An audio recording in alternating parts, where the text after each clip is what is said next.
আজ শ্বশুরবাড়িতে বৃষ্টির প্রথম দিন। বাবা মা বৈশাখ ও জ্যৈষ্ঠকে ফেলে এসে বৃষ্টি অঝরে কেঁদে যাচ্ছে। কিছুতেই তার কান্না থামছে না। প্রতিবেশীরা নতুন বউ বৃষ্টিকে দেখতে ভিড় জমিয়েছে। বৃষ্টির অনবরত কান্না দেখে অনেকেই তাকে বোঝাচ্ছে, কেউ কেউ আবার বিরক্ত হয়ে ফিরে যাচ্ছে। তাতে বৃষ্টির কিছুই হচ্ছে না, সে কেঁদেই যাচ্ছে। আজ তার দাদা দাদি ফাল্গুন ও চৈত্রের কথা খুব মনে পড়ছে। দাদা চৈত্র খুব রাগী হলেও বৃষ্টিকে অনেক ভালোবাসত। দাদা দাদির কাছে গল্প শোনার দিনগুলোর কথা তার খুব মনে পড়ছে। বৃষ্টির কান্নার জলে নদী নালা খাল বিল পুকুর ভরে উঠেছে। প্লাবিত হচ্ছে ফসলের মাঠ, কৃষকের উঠান আঙিনা।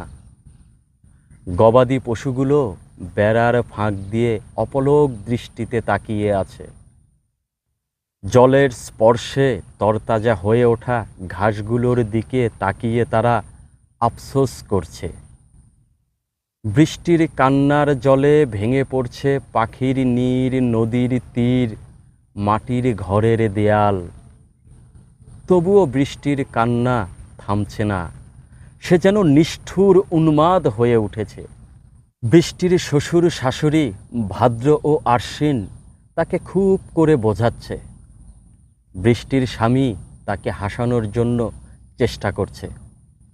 বৃষ্টিকে বলছে, আমাদের যদি দুটি সন্তান হয় তাহলে তাদের নাম রাখব আষাঢ় শ্রাবণ।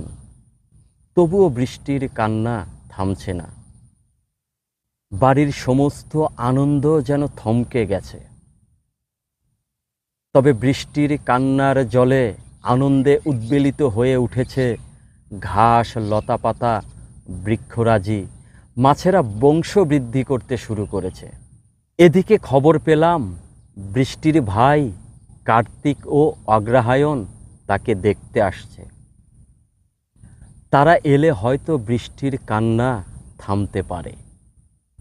কার্তিক বৃষ্টির কান্না থামাতে পারবে কিনা জানি না, তবে অগ্রহায়ণ এলে অবশ্যই বৃষ্টির কান্না থামবে। অগ্রহায়ণ যে বৃষ্টির ছোট ভাই, ছোটর সামনে কি বড় কাঁদতে পারে?